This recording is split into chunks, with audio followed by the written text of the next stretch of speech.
Good day everyone, once again, welcome back to my channel, Learn English with Teacher Case. Before anything else, let us shout out our friends from Luzon, Visayas, and Mindanao. Shout out also to our OFW Filipino heroes anywhere in the world. In today's lesson, we are going to discuss the differences between say, tell, speak, and talk, and how are we going to use that in our daily conversation. Anyway, if you are just new to my channel, please consider to like, share, subscribe, and hit the notification bell for you to be updated on my next video. So, without further ado, let us now shift to my laptop so that I can explain it to you further. And here we are again, guys, to discuss the differences between the verbs say, tell, speak, and talk.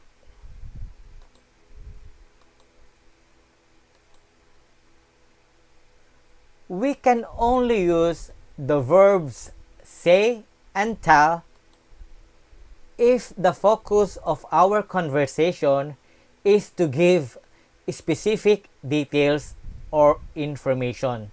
In Tagalog, pwede lamang nating gamitin ang mga salitang say and tell kung ang focus ng ating pakikipag-usap ay magbigay ng mga tumpak na mga informasyon or detalye.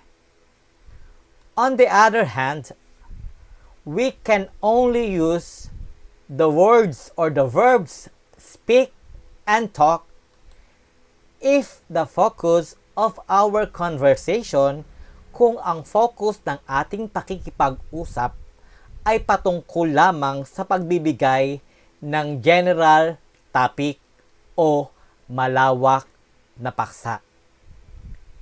For us to learn it easily, let us take the following sentences as an example.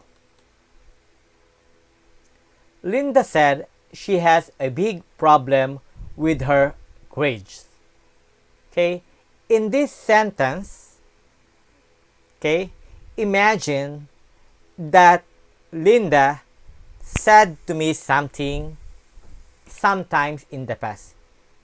It can be this morning, yesterday, or sometimes in the past. So based on the rule, we can only use verbs say and tell if the focus of our conversation is to give specific details, tumpak na impormasyon. Okay? And in this sentence, Linda, okay, said to me specific details about her problem, and that is problem with regards to her grade. So, we will use say or said, which is past tense of the word or verb say, because an action happened sometimes in the past. Okay? Let us have another example. Linda spoke to me about her problem.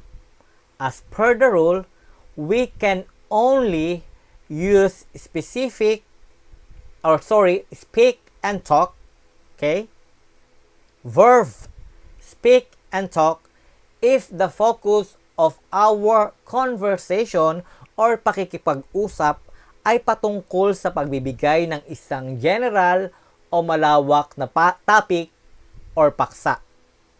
And in this example, okay, let us imagine that Linda spoke with me sometimes in the past. Maaring this morning, yesterday, or last week, or sometimes in the past. But the topic is very broad. I mean to say, it's not that clear. So Linda just spoke with me about her problem. But I don't know specifically her problem all about. That's why we use speak or talk, or the past tense of speak, which is spoke, because an action happened in the past. Okay? So let us have a recap. Okay? We can only use say and tell if the focus of our conversation or pakikipag-usap, okay, pertains only to giving specific details, while we can only use the verb speak and talk when we are giving general topic in our conversation or pakikipag-usap. For us to learn it further, let us now move to the next topic.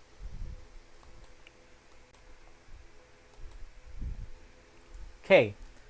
For us to better understand the differences and how are we going to use the verbs say and tell properly, I have given or prepared different sentences para mas maliwanagan natin kung ano ba ang tamang paraan ng paggamit ng mga salitang ito, ang say and tell. Let us take the first sentence. Ben said, I want chocolate. Ben said, I want chocolate. In this sentence, said is being used because an action happened in the past. Okay? This is the past tense of say. Just imagine that Ben said something to me sometimes in the past. Okay? And I want to repeat exactly the words that I have heard from Ben. Okay? So, if we are about to write it, we need to put quotation or quotations, okay, on the exact sentences or phrase that we are about to repeat. Okay? The quotations. Okay? That's why it is also said that we can use say for direct speech. When we say direct speech, okay, we are just repeating exactly the words that we have heard from someone else. Sinasabi na pwede lang nating gamitin ang verb na say sa mga direct speech kung ang intention natin ay ulitin lamang ng tumpak kung ano ang mga salitang narinig natin sa isang tao. Okay? Maliwanag? Let us take the second sentence.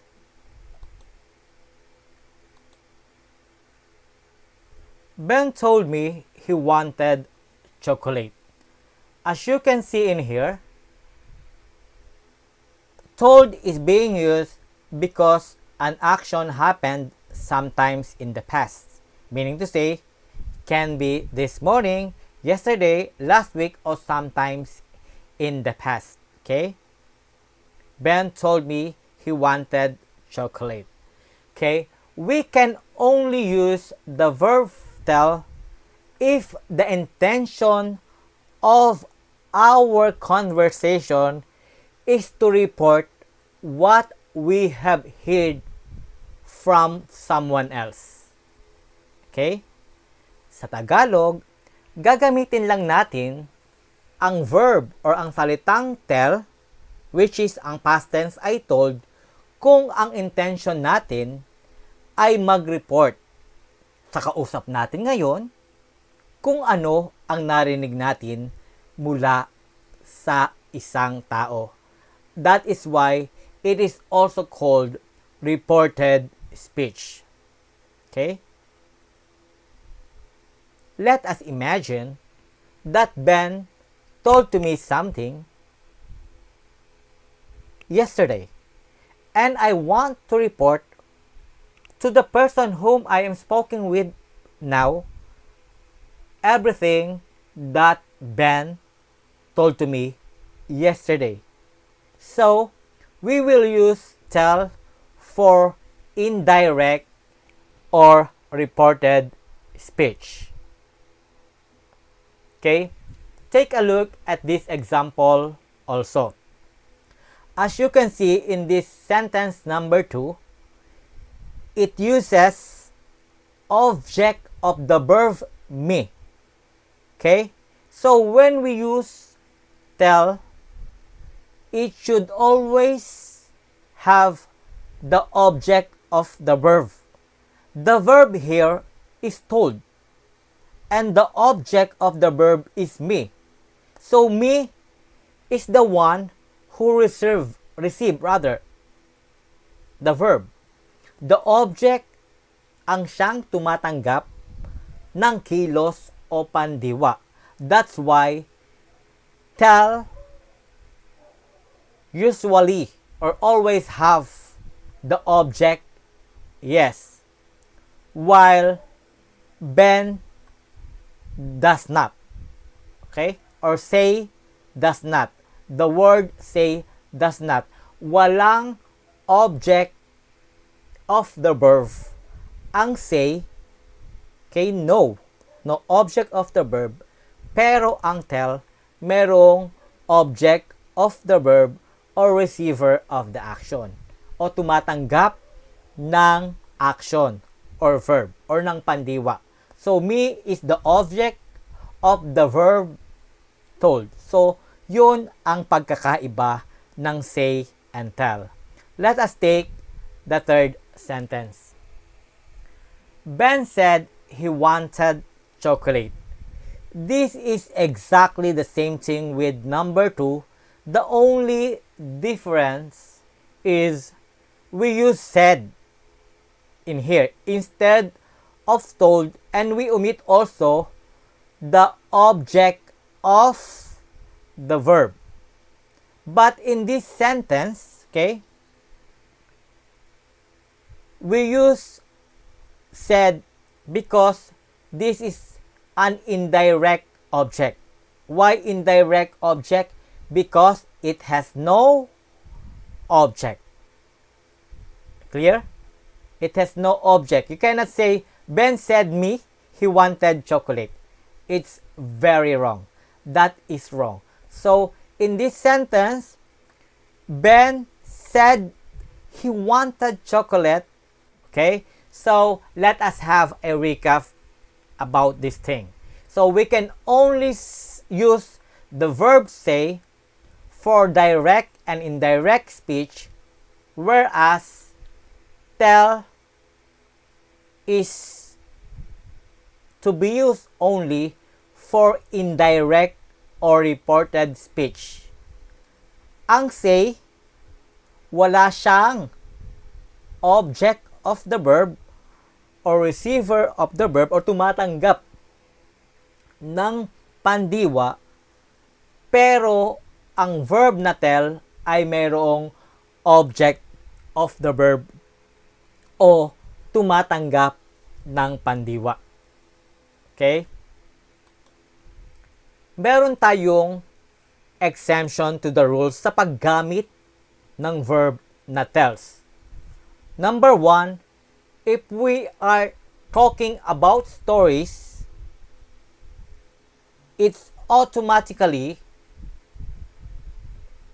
we will use tells. Ben tells interesting stories. You cannot say Ben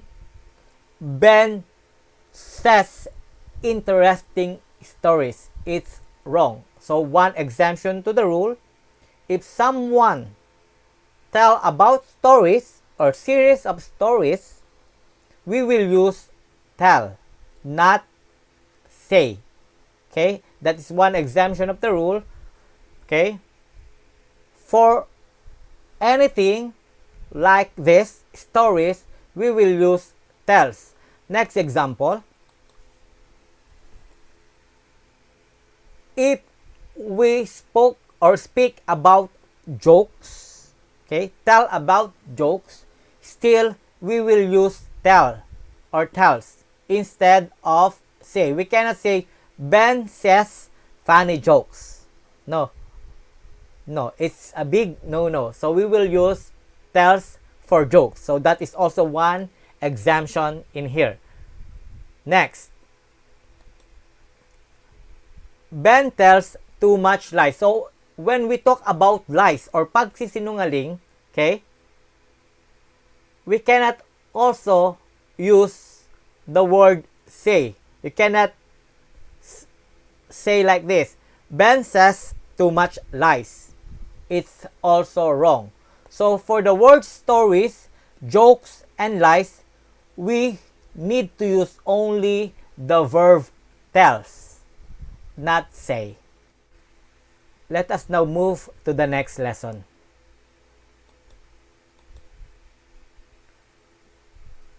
We will just need to use the verb speak for formal conversation,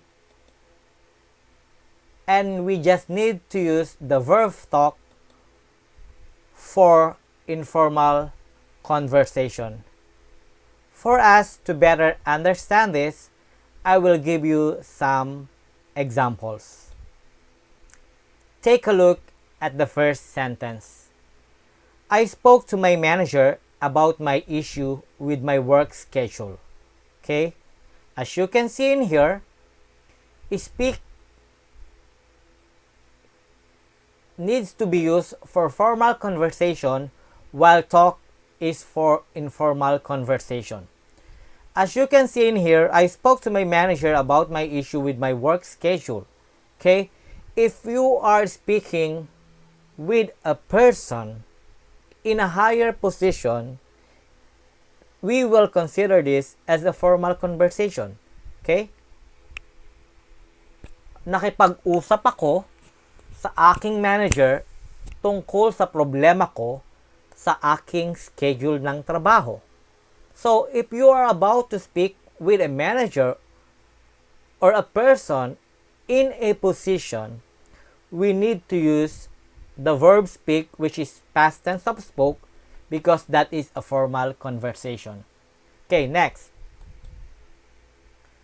I talked to Jason about my plan on my birthday. As you can see in this, it's not the formal. Maybe or probably, Jason is just a close friend, a relative, or a brother. Okay? So this is informal conversation. That's why talked is being used. Next. I need to speak with you. Speak is being used in here. If the conversation is really very important, or if there is an urgency, we need to use the verb speak. Okay? That is exemption to the rule. If there is an urgency or very important, kailangan at napakahalaga, we will use the verb speak. Just for instance, the manager needs to speak with me. Maybe I have an issue, or she has an issue with my performance. So there is a call for urgency. Very important. So we will use speak. Next. Number 4. Can I talk with you for a minute? So this is not that important. Okay? So this is just an informal conversation. He's just, or I am just asking if you will allow me to speak with you for a minute. But there's no urgency. Okay? So this is an informal conversation. Next. Sentence number 5. Maria speaks French. So this is exemption to the rule. Okay? Every time that we are speaking or talking about languages or any languages, the verb that we need to use is speak or speaks. Okay? Once we talk about language or languages, the verb that we need to use is speak. That's why in this sentence, Maria speaks French or Luis speaks Filipino. So Filipino is the language of the people living in the Philippines. So if we are talking about languages, so the verb that we will use is speaks. Okay? Next. Sentence number 6. The president will speak about the status of our economy. As you can see in here, the president is a person in a position, in a higher position. Okay? And he is about to have a speaking engagement with the people pertaining to the economy. So, for any speaking engagement, if you are about to speak with a lot of people, with a group of people, okay, or people, or professional people, or in the position, of course, that is a formal conversation, then we will use the verb speak. So the president will speak about the status of the economy. We cannot say the president will talk about the status of the economy. Okay? Let us have a recap on this. Okay? We can use speak for formal conversation and talk for informal conversation. But there is an exemption to the rule. Every time that we will be using language or we will talk about language, the verb that we will use is speak. Also, if we are having a speaking engagement, okay, if you are about to speak with a mass, a group of people, or in the community, so that is a formal conversation, so that we will use speak. For you to better understand and how well you are with our lesson for today, let us try to answer the next exercises. Sentence number 1. He said me if I can lend him some money. Do you think this sentence is correct? I'll give you a second for it. Alright, this is really long. Why? Okay? The verb used in here is said, but there is the object of the verb me. Okay? It is said that we can only use the word or the verb say or said for direct speech. Meaning to say, we are just repeating the exact words that we have heard from someone else. But there is the object of the verb in here. Okay? Object. So if there is an object of the verb, automatically, okay, this is a reported speech or indirect speech. So instead of using said, we need to replace it with the verb told. He told me if I can lend him some money. So me is the receiver of the object, which is the receiver of the verb told. So we should replace the verb said with told because there is the object of the verb me in here, and this is, okay, a direct or reported speech. Next, number 2. Leah told, please don't sell my pet. Okay? Do you think this sentence number 2 is correct? I'll give you a second for it. Alright. This is also wrong. Okay? as what we have discussed a while ago, we use told or tell for direct or reported speech. Okay? And always, told has an object of the verb, right? So, this is wrong. Next thing that we need to check in here is the quotations being used.